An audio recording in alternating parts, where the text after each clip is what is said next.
Hi, I'm Gina, and in this video I'm going to show you how to make a basic ganutell petal using our Petal Leaf Jig. So let's get started.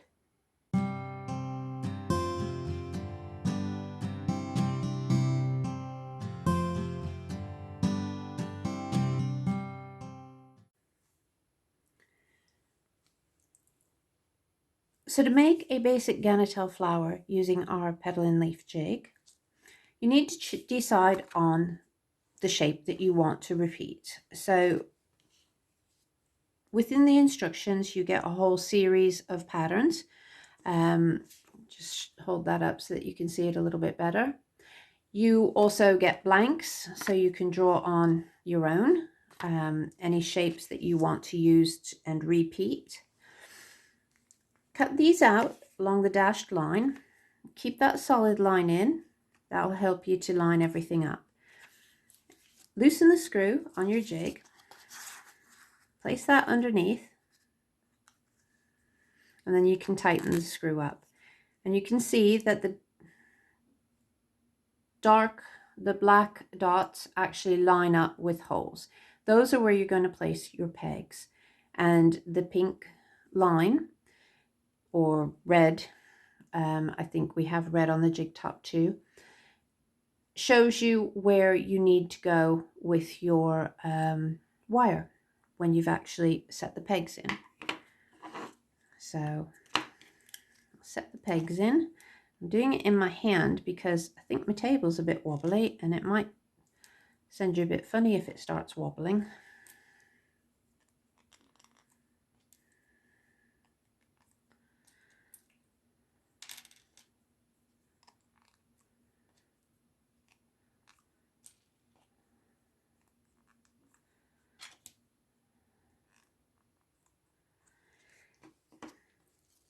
Now you're going to take your prepared pearl, which is slightly stretched. I personally like to snip off the spares, the long length, the starting and ending length of the wire. I know that some people prefer to twist those into the core wire. It's entirely up to you, whatever suits you best. Thread the wire through.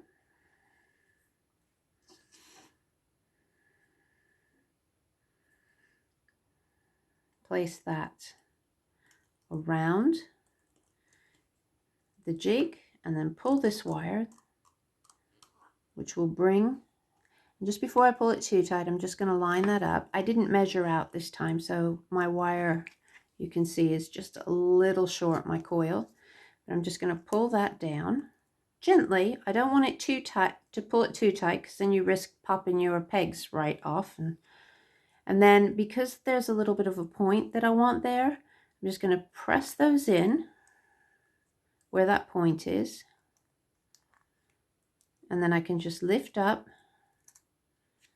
and there is my petal. I'll twist this at the bottom, and you see that's a nice easy way of repeating.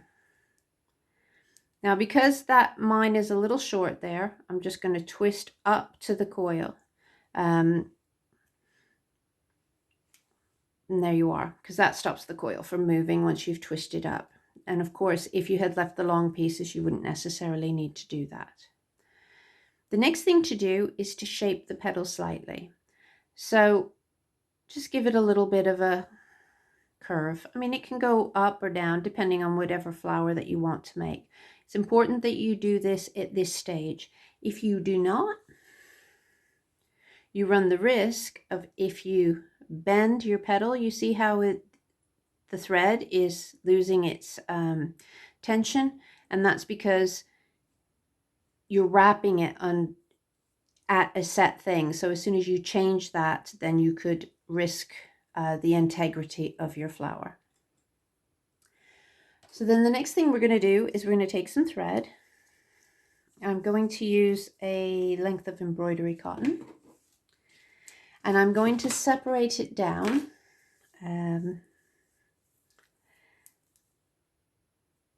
to 2 threads, just so that it's a little bit more delicate and more like silk.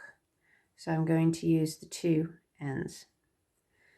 I'm going to make a little slip knot in one end, and I'm going to slide that up on the stem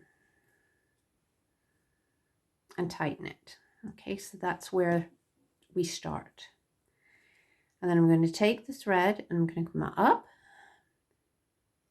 and go into the wire to the side, and I'm going to work in a spiral.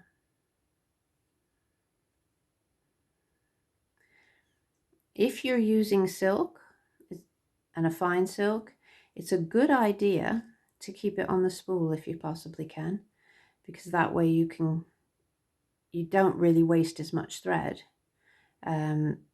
because you're not cutting lengths that you don't need. And you'll continue to wrap around, filling in those gaps in between the coils that you stretched out. Now, as you can see, I've cut too short a piece. That's all right. I'm just going to come down and I'm just going to tie it to the stem. You do need quite a lot of thread for these. And don't worry about that. We won't see that. Now, the important thing to remember when you are winding these threads on is that you have to be really careful not to pull them tight, because if you pull the thread as you're wrapping, you will move the shape of the wire, and then what you already wrapped runs the risk of actually being popping off. So if you were to start sort of squeezing this now, these threads that you've already put on could, in theory, pop right off. So I'm just adding another thread in the same way as I did the first one. And then I'm going to bring it up to where the other one was so that I keep the same pattern. And I'm going to continue to wrap around. And so that's a really nice way to make sure that, you know, a lot of people get really frustrated. They think, oh, I didn't cut long enough thread, and now I have to start over. And you don't. All you need to do is add some more. And of course, if you want to get really creative, you can add different colors. And those different colors can help you to make a more realistic flower. Once you realize that it doesn't matter, you can add more. Just go all the way through until we work the spiral all of the way around. Come down to the bottom, and then I'm going to wrap around, and then I'm going to tie this off. I usually use a couple of half hitches. It doesn't matter what you use to tie them. You just want to make sure that that stays secure. And as you can see from the back, we can't even see where the join was. And there's at the front. Now, I like to leave the thread ends until I've joined up to make a flower, and then added some florist tape or more thread. That way I can trim off further down, and I don't, it just helps to secure in case my knots weren't very good. So there you have it. That's how to make a basic ganutell petal to put together to make your flowers. Thanks very much for watching. I'd love it if you would subscribe, and take care of yourselves. I'll see you in the next video.